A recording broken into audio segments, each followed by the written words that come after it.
Hello, this is me, Codea Dev, and I'm just here to showcase an editor I'm working. So this is the second part of the editor. Before, if you had seen this video before, I had a grid, but now there's some changes, seeing that, there's a text over here instead of, the regular grid. So it's telling me to go on Files and then go on New Scenes. So if I click on Files and New Scenes, I'll be able to create a new scene, and I'll name the scene to be Apple. So I can now create scenes inside of my editor now. And one thing I can do is I can drag this entity over here, and I'll drag it over here, and I'll click on it, and I'll click on edit and then duplicate, and it will be able to create a duplicate of that same entity. So duplication was added to my editor, and I can also delete it just like before. Actually, I clicked on the wrong one, and then delete. Yep. So one thing I can also do is I can go and use shortcuts instead to do it. So you see the deal shortcuts over here. So if I click on Command D instead, you see I have a duplication, and if I click on delete and deletes it like before, so its shortcuts are working. I'll showcase a little bit more of what it can do just a little later. So if I go over here and I click on an image and I go and open a slice editor, you see I have this image in a slice. It's kind of blurry, so I'm just going to turn this move off, and it looks better now. So one thing I can do is I can go and add slices, and I'll also add a slice over here. And you see that here's a slice over here. I can add a slice here, maybe over here. And if you click on here, I can see what the slice looks like. So this is what the slice looks like. This is what this slice looks like. This is what this slice looks like. So, the slices are working very good. So I can also change properties of slices. So if I click on slice and I click on name, I can change the name of the slice to be this. So this is the name of the slice over here. This will be the name of the slice. I can add the padding. Padding will just add a border around it. So if I click on that and make padding 3, you'll see that now things switched over. And if you see over here, you'll see that there's an aspect. If I turn off aspect and I click on it, it just changes the individual values. But if I turn on aspect and I put it on 2, all of them will change. So aspect changes the whole thing. I can also change the anchor, which will change the position of where the let me change the padding and change to 0. I need to change that whole thing to 0. And one thing I can do is change the anchor, and I can change it to be 1 down here. And now this is where the slice will be like rendered from. So that's a pretty cool thing. So I can also delete slices. So I can also, if I select this slice, I can also multi-select slices, and with shift key pressed. Or I can just click on select all to select all the slices, and I'll delete the slices. And I can also change the snapping. So snapping will allow me to use a grid-like way. So I can do X for 16, Y for 17. That's for the each sprite of this is 16 by 17. So I changed the snapping, and I should use snapping over here. And I'm gonna add a slice. And if you go see, it now adds it inside of a snapping format, you see. So I can use this, maybe this, and this. And if I go and close this out, and I open and I click on this, you see the image has changed to be a purple one. If I click on it, you'll see that there's all the images over here, and I can drag it out here. And look, it's looking very nice. First I have to scale it all up. And you'll see, look, it looks very good. Each slice has its own individual stuff. So here's another slice. So that's working fine. I'll go to this one over here to demonstrate something else. So if I go into the slice editor and I click on auto slice, this will create just slices all around the I forgot it was the images. So each individual image will have its own slice, which would be very cool, instead of having to manually do it. Another approach would be, let me go delete it, and I'll select all slices and I'll delete it. And another approach would be to actually add a slice. I think, did I add snapping on? No, snapping shouldn't be on. So if I add a slice, I could select the slice, move the slice, and I can actually crop the fit. So crop the fit would fit it inside of this area. So instead of having to do auto slice, you can do it manually and then crop each one of them. Or you could select all of them and or crop all of it to fit. But I do like the auto slice, works very fine. like this. You see that the auto slice does a very good job around it. And threshold, I'll demonstrate what threshold can do. Let me just I'll select this one and I'll just drag out this one. You see now I have each individual slice working fine.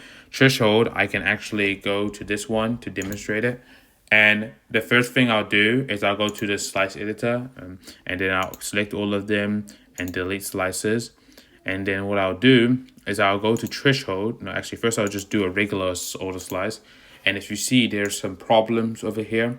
One of the problems is, this is not really cut properly. So I can delete all the slices. I'll select all and delete all.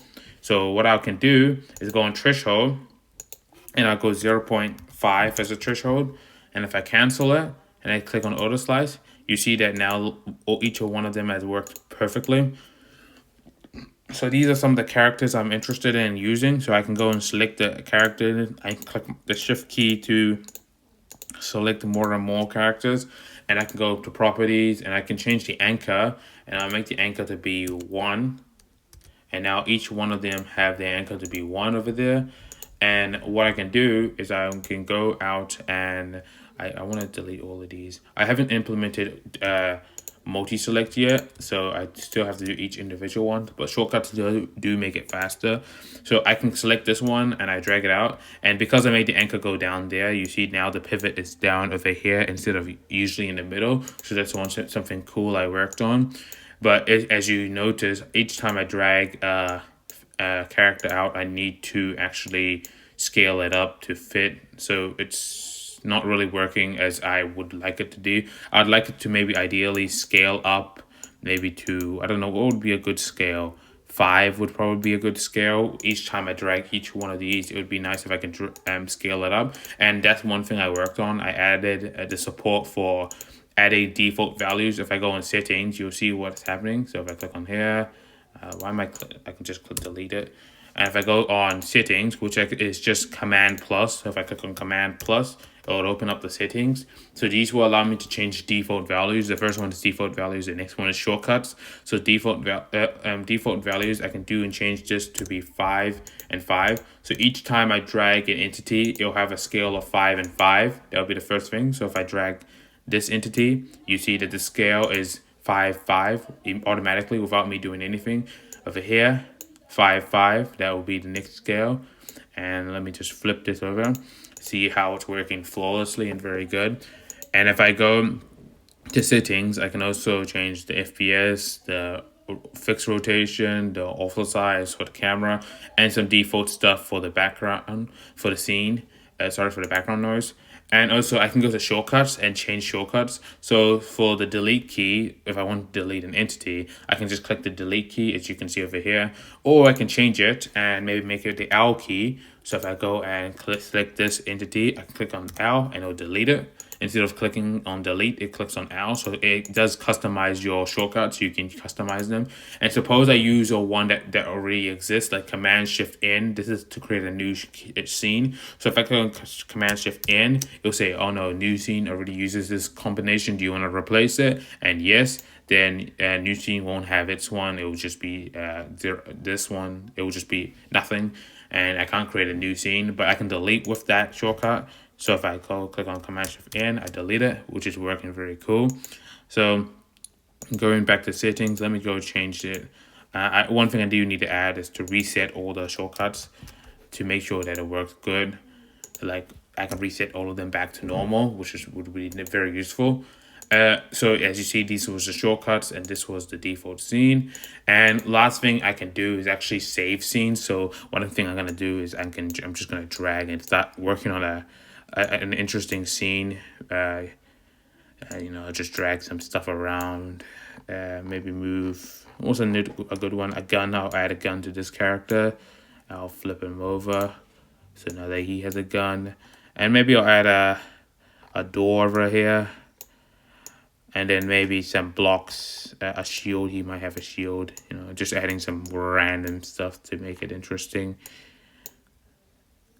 Let me just add, what's a good one I can add? A hat, a top hat would probably work well for this man. And I do, even though I do like the scale, I do want to scale it down a little bit since I feel like it's a little too big for my liking. So here's, I can just scale this down a little bit for the tree, and I'll duplicate it with Command D, and I'll move it aside to this side. It's really useful now that things are taking a lot shorter time than it was before. So that's one thing that's useful and actually nice, that I can now duplicate stuff. Sorry for taking time. I'll just add these. These will be the last blocks I add. Duplicate. Duplicate.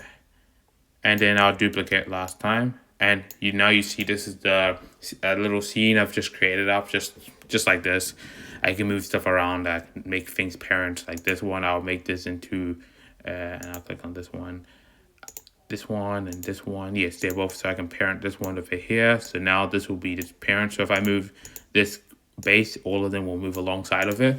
I can do the same thing for here, but I just wanted to demonstrate that parenting, all that works. So if I go to File, I can click on Save, and boom, it saved it. So if I leave it, and I can go back and select on the scene, click and run. If I run it, so you see the whole thing went back to how it was before, so that everything worked exactly how it is. So saving and loading is one other stuff I added, and just an extra thing I didn't showcase. If I go to make a new scene, I can call it OP this scene, and I can drag this. I'm just trying to demonstrate some stuff. Drag this down over here. And one thing I can do is I can go to edit scene, so I can actually edit this scene. I can change the name, and I'll change the color actually to red. And this is one scene. And if I go to File, I can actually open a scene. So the Apple scene was the scene we worked on before, and here it's back to the original Apple scene. And for this one, I can open a scene, and it will go to the other scene. So I added multiple scenes. So yeah, these is the stuff I've just been working on, trying to make my editor work better. I have a few stuff I have left I want to do, like multi-select, attributes, and extra stuff before I ship this editor out. So thank you. Please like and subscribe, and have a good day.